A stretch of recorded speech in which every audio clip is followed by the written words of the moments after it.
Hello everyone, এখন তোমাদের শেখাতে চলেছি পার্সেন্টেজ।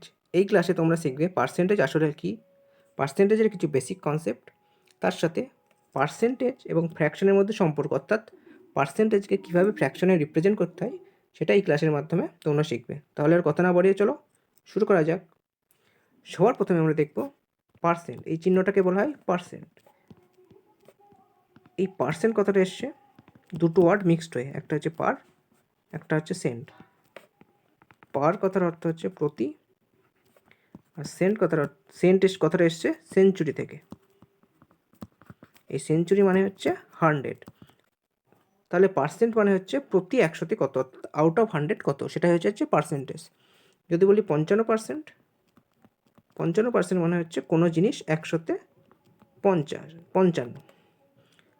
আর যদি বলি 78%, অর্থাৎ কোনো জিনিস 100তে 78। এখন ধরো কোনো স্টুডেন্ট 360-এর মধ্যে পরীক্ষায় 90 পেয়েছে, তাহলে আমরা কি বলতে পারি সে 90% নম্বর পেয়েছে? কখনোই বলতে পারি না, কারণ পরীক্ষাটা হচ্ছে 360-এর মধ্যে। আর পার্সেন্টেজ বার করতে হলে আমাদের দেখতে হবে 100-র মধ্যে সে কত পাচ্ছে। সেটা কীভাবে বার করতে হবে? ঐকিক নিয়ম যদি আমরা প্রয়োগ করি, 360-এ সে 90 পেয়েছে, একে কত পেত? 90/360। তাহলে 100-এ কত হতো? 90/360 ইন্টু 100। সিম্পল হয়ে গেলে কত হবে? 0 0 কাটলো, 9 4 36, 4 25 100। সো এই 100-র মধ্যে সে পেলো 25। 100-র মধ্যে পরীক্ষা হলে সে পাচ্ছে 25। এইটা হয়ে যাচ্ছে তার পার্সেন্টেজ, অর্থাৎ সে 25% নাম্বার পেয়েছে। এখান থেকে আমরা কী বুঝলাম? কোনো জিনিসকে যদি 100-র সাথে তুলনা করে যেটা পাবো সেটা হয়ে যাচ্ছে তার পার্সেন্টেজ। কোনো জিনিসকে 100-র সাথে তুলনা করে যেটা পাবো সেটা হয়ে যাচ্ছে তার পার্সেন্টেজ। এখন আমাদের এই যে স্ট্রাকচার যেটা লাস্টে করলাম ঐকিক নিয়ম প্রয়োগ করে, কী করলাম না, সে 90 পেয়েছিল 360-এর মধ্যে, সেটাকে পার্সেন্টেজ করতে গেলে জাস্ট এটাকে 100 দিয়ে গুণ করে দিলাম লাস্ট স্টেপে। এটাই করেছিলাম। এই স্টেপটা আমাদের মনে রাখতে হবে। একটা এক্সাম্পল দিচ্ছি, আরও ক্লিয়ার হয়ে যাবে। ধরো তোমার কাছে রইলো 1400 টাকা, তুমি তার মধ্যে থেকে আমাকে 560 টাকা দিলে। তাহলে আমি যদি বলি তুমি কত পার্সেন্ট টাকা দিয়েছো, কীভাবে বার করবে? আগে স্ট্রাকচারটা যদি প্রয়োগ করেছি, 90-এর মধ্যে 360 পেয়েছিল, অর্থাৎ তুমি 1400-র মধ্যে থেকে আমাকে 560 টাকা দিয়ে দিলে। তাহলে কত পার্সেন্ট টাকা দিলে? জাস্ট এটাকে 100 দিয়ে গুণ, 0 0 কাটলো, 14 4 14 56, অর্থাৎ 40% টাকা তুমি আমাকে ফেরত দিয়ে দিয়েছো। 14% টাকা তুমি আমাকে দিয়েছো। আর একটা উদাহরণ দিই। ধরো কোনো ক্লাসে ধরো 800 জন স্টুডেন্ট আছে। কোনো ক্লাস না, কোনো স্কুলে ধরুন মোট স্টুডেন্ট সংখ্যা হচ্ছে 800। এবার একদিন সেই স্কুলে 600 জন প্রেজেন্ট ছিল। তাহলে কত পার্সেন্ট স্টুডেন্ট প্রেজেন্ট ছিল কীভাবে বার করবো? একইভাবেই 800 জনের মধ্যে এক সেকেন্ড জাস্ট 800 জনের মধ্যে 600 জন প্রেজেন্ট ছিল। তাহলে এটাকে পার্সেন্টেজ করতে গেলে জাস্ট 100 দিয়ে গুণ, সিম্পলিফাই করলাম। তাহলে কত হবে? 8 দিয়ে কাটলে 8 7 56 40, 8 5 40, অর্থাৎ 75%। 75%। সো এখান থেকে আমরা শিখলাম কীভাবে পার্সেন্টেজ বার করতে, 100-এর সাথে তুলনা করে কীভাবে পার্সেন্টেজ বার করতে হয়। এইবার আরেকটা কথা বলে রাখি, এই যে এই পার্সেন্ট, এই চিহ্নটাকে আমরা এটা সমান ইকুইভ্যালেন্টও বলতে পারি, 1/100 এটা বলতে পারি। অর্থাৎ যেখানে আমরা পার্সেন্টেজ দেখতে পাই সেখানে আমরা 1/100 লিখে দিতে পারি। যেমন ধরো 20%, এই 20%কে এই পার্সেন্টেজটা তুলে দিয়ে জাস্ট 1/100 আমরা লিখে দিলেই কত পাচ্ছি? 100-তে 20। অর্থাৎ পার্সেন্টেজ উঠিয়ে যদি আমরা 1/100 লিখে দিই, আমাদের কিন্তু মিনিংয়ের কোনো চেঞ্জ হচ্ছে না। 20% মানে 100-তে 20, সেটাই থেকে যাচ্ছে। আর এখান থেকে আমরা দেখলাম এই পার্সেন্টেজটা 1/100 রিপ্রেজেন্ট করছে। একইভাবে যদি আরেকটা উদাহরণ দিই, ধরো 45%। 45%কে আমরা যদি একটু ভেঙে লিখি, 45 ইন্টু পার্সেন্টেজ উঠিয়ে আমরা লিখে দিলাম 1/100, অর্থাৎ এটাকে সমান আমরা লিখতে পারি 45/100। 45% মানে কত? 100-তে 45। আর এই পার্সেন্টেজকে যদি আমরা 1/100 লিখি, কোনো রকম মিনিংয়ের কোনো রকম চেঞ্জ হচ্ছে না। অর্থাৎ আমরা এইভাবে এই জন্য আমরা বলতে পারি যে এই পার্সেন্টেজটা ইকুইভ্যালেন্ট টু 1/100। এবার আমরা দেখব পার্সেন্টেজকে কীভাবে ফ্র্যাকশনে কনভার্ট করতে হয়। একটা এক্সাম্পল নিলাম, ধরো 10%। 10% সমান কত? 100তে 10। 100তে 10, এটাকে যদি একটু সিম্পলিফাই করি, একটা জিরো কেটে গেল, অর্থাৎ 1/10। এই যে 10% সমান 1/10 পেলাম, এটাই হয়েছে 10%-এর ফ্র্যাকশনাল ভ্যালু। আর একটা উদাহরণ নিই, ধরো বললাম 25%। 25% সমান 100তে 25। এটাকে যদি আরেকটু সিম্পলিফাই করি, কত হবে? 25 4 100, অর্থাৎ 1/4। 25%-এর ফ্র্যাকশনাল ভ্যালু হচ্ছে 1/4। অর্থাৎ আমরা এটা বলতে পারি কোনো কিছুর 25% মানেও যা, সেই জিনিসটার 1/4 অংশও সেম একই। নেক্সট একটা উদাহরণ দিয়ে বসো। আমি যদি বলি 800-এর, ধরো বললাম 800-এর 25%, যা 800-এর 1/4 অংশ সেম হবে। তাই তো তোমরা ক্যালকুলেশন করে দেখতে পারো, 800 ইন্টু 25% মানে কত? 25/100। সিম্পলিফাই করলে যা পাবো, এই 800কে 1/4 দিয়ে গুণ করে সেম একই পাবো। অর্থাৎ কোনো জিনিসের 25% মানে, কোনো জিনিসের 25% মানে 1/4, সেই জিনিসটার 1/4 অংশ। আবার কোনো জিনিসের 10% মানে সেই জিনিসটার 1/10 অংশ। একইভাবে যদি বলি 35%, 35% সমান 100, 100তে 35, অর্থাৎ এটাকে সিম্পলিফাই করলে কত হবে? 5 দিয়ে কাটবে, 5 7 35, 5 × 100। কোনো জিনিসের 35% মানেও যা, সেই জিনিসটার 7/20 অংশ মানেও সেম একই। আশা করি এতদূর ক্লিয়ার হয়ে গেছে। এবার আরেকটা জিনিস দেখো, 10% সমান 10% সমান 1/10, আর 1 হচ্ছে 10-এর 10%। কী বললাম? 10%-এর ফ্র্যাকশনাল ভ্যালু হচ্ছে 1/10, অর্থাৎ 10% মানেই হচ্ছে 1/10, আর 1 হচ্ছে 10-এর 10%। একইভাবে 25% মানে হচ্ছে 1/4, আর এই 1 হচ্ছে 4-এর 25%। এইভাবে আমাদের বুঝতে হবে। 35% মানে হচ্ছে 7-এর 20, আর 7 হচ্ছে 20-র 35%। ঠিক আছে? একইভাবে আরেকটা এক্সাম্পল দিই, ধরো বললাম 75%। 75% মানে কত? 100তে 75। এটাকে সিম্পলিফাই করলে কত হবে? 25 দিয়ে কাটবে, 25 3 25 4। 75% মানে হচ্ছে 3-এর 4, আর এই 3 হচ্ছে 4-এর 75%। 20% মানে 20% মানে 1-এর 5। 20% মানে 1-এর 5, আর 1 হচ্ছে 5-এর 20%। ঠিক আছে? এতদূর ক্লিয়ার? এবার আমরা এক এক করে পার্সেন্টেজের যে ফ্র্যাকশন ভ্যালুগুলো রয়েছে সেগুলো দেখব। এখন তোমাদের মনে হয়তো কোশ্চেন জাগবে যে স্যার এত ফ্র্যাকশনাল ভ্যালু কীভাবে মনে রাখবো? তাহলে বলবো ফ্র্যাকশনাল ভ্যালু সব মনে রাখা দরকার নেই, জাস্ট হাতে গোনা কয়েকটা মনে রাখতে হবে।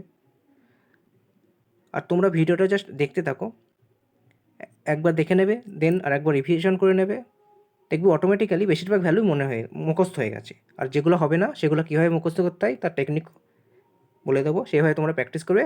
জাস্ট কয়েকদিনের মধ্যে দেখবে তোমাদের মাইন্ডে সেট হয়ে গেছে ফ্র্যাকশনাল ভ্যালুগুলো। আর এই ফ্র্যাকশনাল ভ্যালু আমাদের মনে রাখতেই হবে, কারণ এটা এরপরে যে নেক্সট চ্যাপ্টার রয়েছে, ধরো প্রফিট লস, তারপরে ধরো তোমার time and work, pipe and system, প্রত্যেকটা চ্যাপ্টারতেই এই ফ্র্যাকশনাল ভ্যালুগুলো কাজে লাগবে। তাই এগুলো কিছু কিছু আমাদের মনে রাখতে হবে, সব মনে রাখার দরকার নেই, জাস্ট হাতে গোনা কয়েকটা রয়েছে সেগুলো মনে রাখলেই যথেষ্ট। তো চলো দেখা যাক কী কী রয়েছে। 100% মানে কি? একবার জাস্ট এইটুকু এখান থেকে তোমরা আর একবার রিভিশন করে নেবে, অটোমেটিক্যালি দেখবে বেশিরভাগ ভ্যালুই মুখস্থ হয়ে গেছে। 100% মানে কত? 100তে 100। এটাকে যদি আরেকটু সিম্পলিফাই করি, কত হচ্ছে দেখো, অর্থাৎ 1/1। এটাকে আমরা বলতে পারি 1, অর্থাৎ 100% মানেই হয়ে যাচ্ছে 1। এইবার 50% সমান কত হবে তাহলে?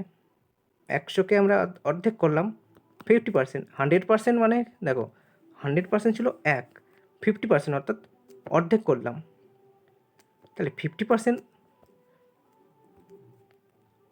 100-এর অর্ধেক 50%, তাহলে 1-এর অর্ধেক কত? হাফ। আমরা আর বারবার ওই লিখে 100 দিয়ে এত বড় করে করছে না, অর্থাৎ 50% মানে 100-50 সেটাকে সিম্পলিফাই করে বারবার লিখছে না, জাস্ট বোঝাচ্ছি। এইভাবেই তোমরা প্র্যাকটিস করবে, প্র্যাকটিস করার সময় দেখবে মানে মাইন্ডে সেট হয়ে যাবে কিছুদিনের মধ্যেই। 50% সমান হাফ, এই 50%কে আবার অর্ধেক করলাম, অর্থাৎ 25%। 25%, 50%-এর অর্ধেক করেছি 25%, তাহলে হাফের অর্ধেক করতে হবে। অর্ধেক মানে কি, হাফ দিয়ে গুণ। তাহলে হাফকে হাফ দিয়ে গুণ করলে কত হয়, অর্থাৎ 1/2কে 1/2 দিয়ে গুণ করলে কত হবে, 1/4। 1/2কে 1/2 দিয়ে গুণ করলে 1/4। 25% সমান পেয়ে গেলাম 1/4। 25%কে আবার অর্ধেক করলাম, অর্থাৎ 12.5%। তাহলে 12.5% সমান কত হবে, 1/4-এর 1/4কে আবার হাফ দিয়ে গুণ, অর্থাৎ 1/8। 12.5%-এরও আবার অর্ধেক করলাম, অর্থাৎ 12.5% অর্ধেক 6.25। 6.25 মানে 1/8-এর অর্ধেক, অর্থাৎ 1/8কে হাফ দিয়ে গুণ, 1/16। তো দেখো এখান থেকে কতগুলো ফ্র্যাকশন হলো মুখস্থ হয়ে গেলো তোমাদের। অটোমেটিক দেখো মুখস্থ বলতে মুখস্থ করতে যাবে না, অটোমেটিক প্র্যাকটিস থেকে মাইন্ডে সেট হয়ে যাবে। 25% সমান দেখে নিলাম 1/4। 25-এর অর্ধেক 12.5%, 12.5% অর্থাৎ 1/4-এর অর্ধেক 1/8। 12.5%-এর অর্ধেক 6.25, সেটা মনে হয়েছে 1/16। বাস 6.25 আর এর অর্ধেক আর করার দরকার নেই, কারণ সেগুলো খুব একটা আসে না পরীক্ষায়। এইবার আরেকটা জিনিস দেখো, এখান থেকে এই যে 25%কে এই 25%কে যদি আমরা 3 গুণ করি, অর্থাৎ 75%। 75%-এর ভ্যালু কত হবে, 25%কে আমরা 3 গুণ করে এলাম, 75 হয়ে গেল। তাহলে 1/4কে আমরা 3 গুণ করবো, বাম পক্ষকে আমরা 3 গুণ করছি, তাহলে ডান পক্ষকেও 3 গুণ করতে হবে। 25%কে 3 গুণ করলাম, 75% হলো। 1/4কে 3 গুণ করলে কত হবে, 3/4। একইভাবে এই যে 12.5%, এই 12.5%কে এবার আমরা ধরি 12.5%। 12.5% সমান কত, 1/8 হয়েছিল। এটাকে যদি আমরা ধরো 12.5% 2 দিয়ে গুণ করি কত হলো, 25%। 25% ভ্যালু আমরা জানি 1/4, দরকার নেই। 3 দিয়ে গুণ করি, 3 বানাম কত হচ্ছে 36, আর 0.5, অর্থাৎ 3 ডেড়ে 1.5, অর্থাৎ 37.5। 37.5% সমান কত হচ্ছে, এদিকে আমরা 3 দিয়ে গুণ করছি, একইভাবে এটার সাথেও 3 দিয়ে গুণ হবে, অর্থাৎ 3/8। 12.5%কে 12.5%কে আমরা 5 দিয়ে গুণ করবো, অর্থাৎ 5 বারং 60, আর 5 হাফে 5 আড়াই হয়ে যাচ্ছে ওখানে, অর্থাৎ 62.5। 62.5%, এটাকে 5 দিয়ে গুণ করলাম, এটাকেও আমরা 5 দিয়ে গুণ করবো, অর্থাৎ 5/8।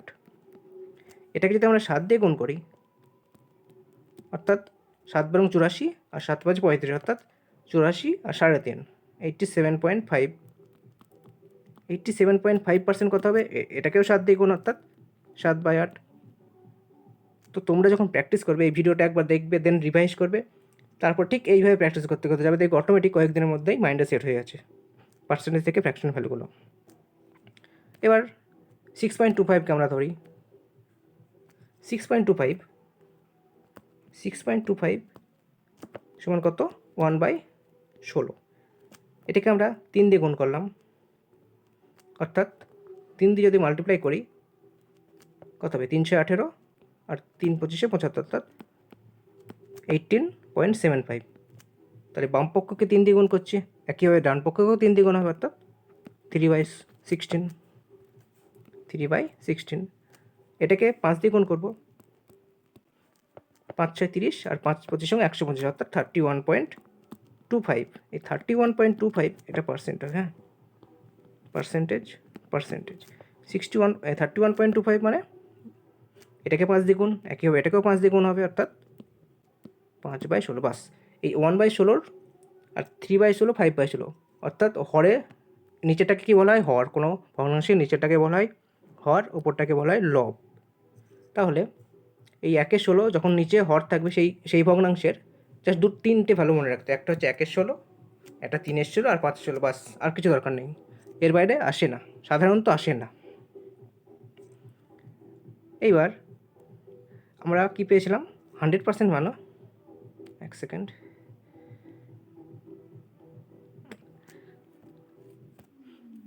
100% সমান পেয়েছিলাম 1। যদি আমরা 100 এটাকে যদি আমি 3 দিয়ে ভাগ করি, অর্থাৎ 100কে 3 দিয়ে ভাগ করলে কত হচ্ছে? 33.1-3। একইভাবে 33.1-3%। একইভাবে এটাকে 3 দিয়ে ভাগ করবো, বাম পক্ষকে 3 দিয়ে ভাগ করলাম, 33.1-3, ডান পক্ষকে 3 দিয়ে ভাগ করবো, অর্থাৎ 1/3। একইভাবে যদি 100কে আমরা 4 দিয়ে ভাগ করি, অর্থাৎ 25%, 25% ভ্যালু আমরা দেখলাম না, 25% লিখছি না, ধরো 6 লিখলাম, 100%কে 6 দিয়ে ভাগ করলাম, অর্থাৎ 100কে 6 দিয়ে ভাগ করলে কত হয়? 16.2-3, 16.2-3%। এটাকে 6 দিয়ে ভাগ করলাম, একইভাবে এটাকে আমরা 6 দিয়ে ভাগ করবো, অর্থাৎ 1/6। তাহলে 16.2-3%-এর ভ্যালু হয়েছে 1/6। একইভাবে যদি আমরা 16.2-3%-এর ভ্যালু পেলাম 1/6, তাহলে এটাকে যদি আমরা 5 দিয়ে মাল্টিপ্লাই করি ইন্টু 5, তাহলে কত হবে? আচ্ছা, 16.2-3 এটাকে আমরা কীভাবে লিখতে পারি? 16.2-3কে আমরা এইভাবে লিখতে পারি, 16 প্লাস 2/3। এবার এইটাকে যদি 5 দিয়ে গুণ করি, 5 দিয়ে যদি গুণ করি, অর্থাৎ কত হবে? 5 × 80 প্লাস 5 × 10/3, তাই তো? কী পেলাম? 80 প্লাস 10/3। এই 10/3 সমান কত হয়? 3/1/3, তাই তো? 10/3 সমান হয় 3/1/3। এই 3/1/3কে একইভাবে আমরা লিখতে পারি 3 + 1/3। তাহলে আমরা আলটিমেটলি কত পেলাম? 10/3 সমান এইটা পেলাম 3 + 1/3, আর আগে ছিল কত? 80। অর্থাৎ মোট পেয়ে গেলাম কত? 83 + 1/3, অর্থাৎ 83, 83.1/3, 83.1/3%। তাহলে এইটাকে আমরা 5 দিয়ে গুণ করছি, একইভাবে এটাকেও 5 দিয়ে গুণ করবো, তাহলে কত পাবো? 5/6। তো 5/6 সমান হয়ে গেল 83.1/3। তো একইভাবে এইভাবে আমাদের মানে পার্সেন্টেজ থেকে ফ্র্যাকশন ভ্যালুগুলো পার্সেন্টেজ থেকে ফ্র্যাকশনে কনভার্সন করতে হয়। এবার আমরা উল্টোটা দেখি, অর্থাৎ ফ্র্যাকশন থেকে কীভাবে পার্সেন্টেজে যেতে হয়। ফ্র্যাকশন থেকে পার্সেন্টেজ যাওয়া জাস্ট সিম্পল 100 দ্বিগুণ, অর্থাৎ যদি বলি ধরো 7/20, 7/20কে যদি আমরা পার্সেন্টেজে নিয়ে যেতে হয়, জাস্ট এটাকে 100 দিয়ে গুণ করে দেবো, যেটা হবে সেটাই অ্যান্সার, অর্থাৎ 20/5 সমান হয়ে যাচ্ছে 35, অর্থাৎ 7/20 সমান 35%। একইভাবে যদি বলি 1/7, 1/7কে মানে পার্সেন্টেজে কনভার্ট করতে হলে কী করতে হবে? 100 দিয়ে গুণ, অর্থাৎ 100/7। সিম্পলিফাই করলে কত হবে? 7×14 = 98, 14.2/7। সো 1/7 ফ্র্যাকশন, 1/7 পার্সেন্টেজ ভ্যালু হচ্ছে 14.2/7, আর 14.2/7 পার্সেন্টেজের ফ্র্যাকশনাল ভ্যালু হচ্ছে 1/7। কী বললাম? 1/7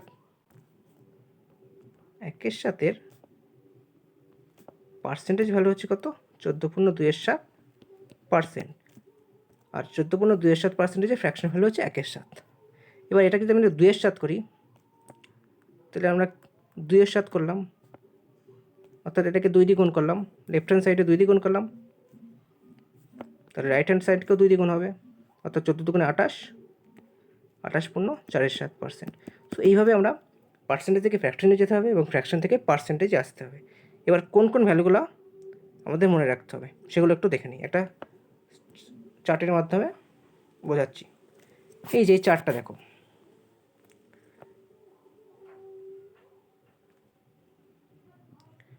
এক সমান 100%, এককে অর্ধেক করেছি অর্থাৎ হাফ, হাফ সমান 50%, এককে অর্ধেক করেছি হাফ হয়েছে, 100কে অর্ধেক করলাম 50%, এককে 3 দিয়ে ভাগ করেছি অর্থাৎ 1/3, 100কেও 3 দিয়ে ভাগ হয়েছে অর্থাৎ 33.1/3%। তোমরা জাস্ট এগুলো মাইন্ডে ক্যালকুলেশন করবে, এই চারটা একবার স্ক্রিনশট নিয়ে নাও কিংবা লিখে নিতেও পারো, জাস্ট মাইন্ডে এভাবে ক্যালকুলেশন করতে হবে। 1 সমান 100%, তাহলে 1/4 সমান কত হবে? 100কে 4 দিয়ে ভাগ, অর্থাৎ 25%। মাইন্ডে ক্যালকুলেশন করবে, অর্থাৎ 1 সমান আমরা জানি 100%, 1/8 সমান কত হবে? 100কে 8 দিয়ে ভাগ, অর্থাৎ 12.5%। এবার আমাদের মনে রাখতে হবে এই হাফ 1/2 থেকে 1/12 অবধি মনে রাখতে হবে, দেন 1/14টা মনে 1/14, 1/15, 1/16, 1/20 আর 1/25, বাস, এর বাইরে কিছু মনে রাখার দরকার নেই। এগুলো মনে রাখবে, জাস্ট দুবার একটু মাইন্ডে ক্যালকুলেশন করে নেবে, মুখস্থ করতে যাবে, জাস্ট মাইন্ডে ক্যালকুলেশন করবে। 1/14 সমান কত? মাইন্ডে ক্যালকুলেশন করে 100কে 14 ভাগ করে দেখে নিন কত হচ্ছে। 7 পূর্ণ 1 7, এই 7 পূর্ণ 2 14%। একইভাবে 1 16কে মাইন্ডে ক্যালকুলেশন করে নেবে 6 পূর্ণ 1 4। এইভাবে মাইন্ডে ক্যালকুলেশন করে এগুলো মনে রাখার চেষ্টা করবে। মুখস্থ করতে যাবে না, মুখস্থ হবে না। মাইন্ডে ক্যালকুলেশন করে মুখস্থ রাখতে। এবার শুধু এইগুলো না, এর কিছু মাল্টিপল রয়েছে। যেমন যদি বোঝাই, একটু আগে বোঝালাম 1/3 সমান আমরা কত পেয়েছিলাম? 33 পূর্ণ 1/3%। 1/3 মানে কি? 100কে 3 দিয়ে ভাগ, অর্থাৎ 33 পূর্ণ 1/3%। তাহলে 2/3 সমান কত হবে? এটাকে 2 দিয়ে গুণ হয়েছে, তার মানে এটাকেও 2 দিয়ে গুণ হবে, অর্থাৎ 66 পূর্ণ 2/3%, তাই তো? 33 পূর্ণ 1/3 সমান কী লিখি? একটু আগে বোঝালাম 33 পূর্ণ 1/3 সমান আমরা লিখতে পারি 33 প্লাস 1/3। এটাকে 2 দিয়ে গুণ করা হচ্ছে, অর্থাৎ 33 ডবল 66 হয়ে গেল। 1/3কে 2 দিয়ে গুণ করা মানে 2/3। তো 66 প্লাস 2/3 মানে হচ্ছে 66 পূর্ণ 2/3%। ক্লিয়ার? এবার আরেকটা ধরলাম, এই যে 1 7। 1 7 সমান কত হচ্ছে?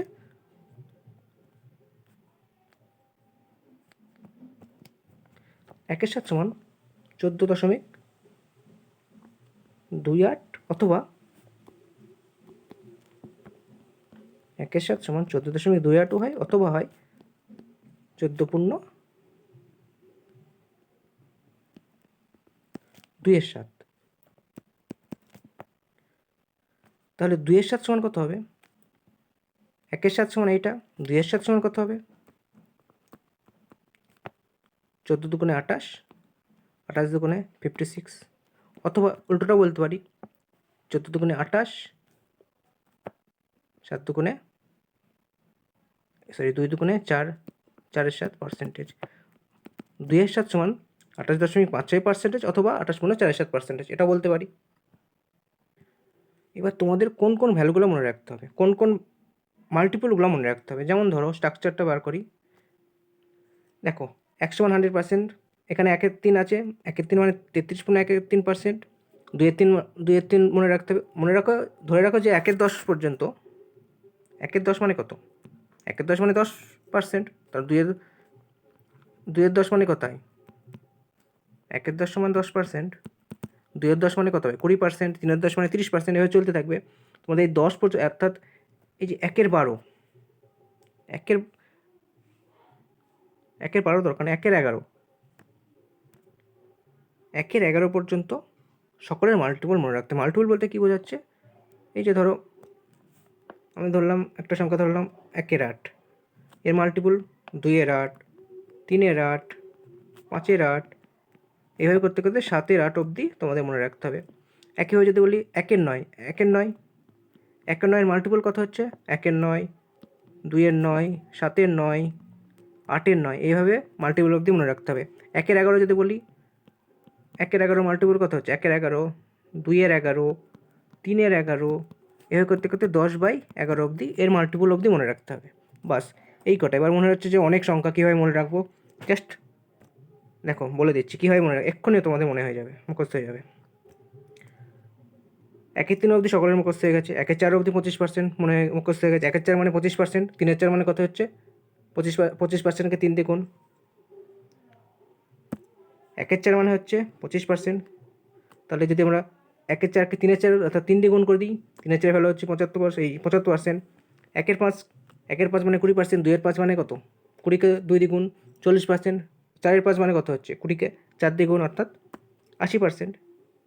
1/6, 1/6 জাস্ট দুটো পাবে। 1/6 দুটো মাল্টিপল হবে। একটা হবে কত দেখো, 1/6, আর একটা হবে 5/6।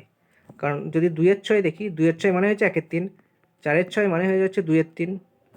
বাস এই দুটো তো মানে এমনিই বাদ চলে যাচ্ছে, এটা দরকার নেই এটার। তার মানে 1/6 দুটো মাল্টিপল, একটা 1/6, একটা 5/6। 1/6 মানে 16 পূর্ণ 2/3%, 5/6 মানে 83.33%। 1-এর সাথে সবকটা মনে রাখতে হবে, অর্থাৎ 6/7 অবধি। 1/7, 2/7, 3/7। যদি বলি 5/7 সমান কত হবে? 5/7 সমান কত হবে? এক সেকেন্ড। 5/7 সমান কত হবে? 5/7 সমান কত হবে? মাইন্ডে ক্যালকুলেশন করবে। 1/7 সমান কত? 14 পূর্ণ 2/7%। 5/7 সমান কত হবে? 14কে এটাকে আমরা 5 দিয়ে গুণ করবো, 5-এর সাথে মানে এটাকে 5 দিয়ে গুণ, অর্থাৎ 5×14 70। আর এই যে 2-এর 7, অর্থাৎ 2-এর 7কে 5 দিয়ে গুণ করলে 5 দুগুণে 10, 10/7, 10/7 সমান কত? 10/7 সমান হবে 1/3-7, তাই তো? 10/7কে যদি আমরা মানে একটা সিম্পলিফাই করি, অর্থাৎ 1/3-7 হবে, অর্থাৎ 70 এর সাথে 1 যোগ হয়ে যাবে, 1 + 3/7, অর্থাৎ 71। 71/3/7। সো এইভাবে তোমরা মাইন্ডে মাইন্ডে ক্যালকুলেশন করবে। আর সব থেকে সোজা মনে রাখা হচ্ছে 1-এর 9 আর 1-এর 11। 1-এর 9 মানে 1-এর 9 সমান হবে 100কে 9 দিয়ে ভাগ, অর্থাৎ 11.11, অথবা বলা যায় 11.1-এর 9। আর 1-এর 11 সমান হয় 9.09, অথবা 9.1/11। এই 1-এর 9 আর 1-এর 11 এটা মনে রাখা সব থেকে সোজা। 1-এর 9 মানে যদি দেখো যে 11-এর মাল্টিপল আছে, যদি আমি তোমাদের বলি যে ধরো 55 এক সেকেন্ড মুছে দিই সবকটা, যদি বলি 55.55%, তাহলে কত হবে? এই 11-এর মাল্টিপল মানে মাথায় থাকবে যেন নিচে 9 হবে। 11-এর মাল্টিপল মানে নিচে 9 হবে, 11-এর মাল্টিপল নিচে হবে 9। 11কে এই যে প্রথমটা দেখবো, 11কে কত দিয়ে গুণ করলে 5 হয়? এই 11কে কত দিয়ে গুণ করলে 55 হয়? 5 দিয়ে গুণ করলে 55, অর্থাৎ 5-এর 9 হবে। এইটার সমান আমরা বলতে পারবো 55.55%, অথবা 55.5/9। একইভাবে যদি দেখি যে 9-এর মাল্টিপল আছে, অর্থাৎ হয়তো দেখলাম 27.27, অথবা 27.3/11। দশমিকের পরে আমার দেখা দরকার, জাস্ট এইটা দেখবো। যদি দেখি যেটা 9-এর মাল্টিপল আছে, তাহলে কী হবে? 11 হবে। আর 11-এর মাল্টিপল থাকলে নিচে হবে 9, 9-এর মাল্টিপল থাকলে নিচে হবে 11, 11-এর মাল্টিপল থাকলে নিচে হবে 9। ক্লিয়ার? তাহলে এটা সমান কত হবে? 27.27, অর্থাৎ 9-এর মাল্টিপল মানে নিচে, অর্থাৎ হর হবে 11, আর লব কত হবে? 27। 27কে 9 দিয়ে ভাগ করলে কত হয়? 3 হয়, অর্থাৎ 3/11। এইভাবে তোমরা লিখে রেখে প্র্যাকটিস করবে, দেখবে কয়েকদিনের মধ্যেই মানে মাইন্ডে সেট হয়ে গেছে। এখনই দেখো অনেক কিছুরই ফ্র্যাকশনের ভ্যালু তোমাদের মনে পড়ে মানে মাইন্ডে সেট হয়ে গেছে। এবার একটা অঙ্কের মাধ্যমে আজকের ক্লাসটা শেষ করছি। এই অঙ্কটা তোমরা একবার নিজেরা ট্রাই করো, ভিডিওটা পজ করে নিজেরা একবার ট্রাই করে দেখো। আশা করি তোমরা একবার ট্রাই করলে ভিডিও পজ করে। এবার আমি কীভাবে করাচ্ছি সেটা একবার দেখে নাও। আমরা কি বলতে পারি, ধরো 20% অফ 45, এটা সমান কি আমরা বলতে পারি যে 45% অফ 20? অবশ্যই বলতে পারি, কারণ কি দেখো, এটা যদি আমরা সিম্পলিফাই যদি করি কত হবে? 20% মানে কত? 20/100 ইন্টু 45। এটাকে যদি আমরা সিম্পলিফাই করি কত হবে? 45/100 ইন্টু 20। দেখো দুটো যদি আমরা ক্যালকুলেশন করি সেম ভ্যালু পাবো, অর্থাৎ আমরা বলতে পারি যে এখান থেকে আমরা একটা পার্সেন্টেজের একটা কনসেপ্ট পাই, কি সেটা হচ্ছে a% of b equal to আমরা বলতে পারি b% অফ a। ঠিক আছে, এটা আমরা বলতে পারি। এবার এই কনসেপ্টটাই আমরা এখানে কাজে লাগাবো, তাহলে ক্যালকুলেশনটা খুব ইজিলি হয়ে যাবে। তো সেটাই আমরা করছি। দেখো এখানে বলেছে 512% অফ 62.5, আমরা উল্টোটা লিখে নিলাম 62.5% অফ 512 লিখতেই পারি। এবার দেখো 62.5% এর ফ্র্যাকশনাল ভ্যালু কত মনে করো, বারবার বললাম 62.5% মানে 5/8, 5/8 ইন্টু 512, 512 কাট দিয়ে ভাগ করলে কত হবে? 5 ইন্টু কত হবে? 512 কাট দিয়ে ভাগ করলে 8×6 = 48, 8×4 = 32, 64, অর্থাৎ 5 ইন্টু 64। 64কে 5 দিয়ে গুণ করলে কত হবে? এই যে গুণ করে একটা টেকনিক শিখে রাখো, 5কে আমরা লিখতে পারি 10/2 ইন্টু 64, 64কে 2 দিয়ে ভাগ করলে কত হবে? 32, অর্থাৎ 320। 5 ইন্টু 64 সমান 320। সো আজকের মতো এখানেই থাকলো। নেক্সট ক্লাসে পার্সেন্টেজ ইনক্রিজ ডিক্রিজ বা পার্সেন্টেজ কম্প্যারিজন নিয়ে আলোচনা করব। যদি এই ক্লাসটা তোমাদের ভালো লেগে থাকে তাহলে অবশ্যই কমেন্ট করে জানাবে, আর যদি কোথাও বুঝতে প্রবলেম হয় সেটাও কমেন্ট করে জানাবে। আমরা নেক্সট ভিডিওতে সেটার উপর আলোচনা করব। সো আজকের মতো এখানেই থাকলো।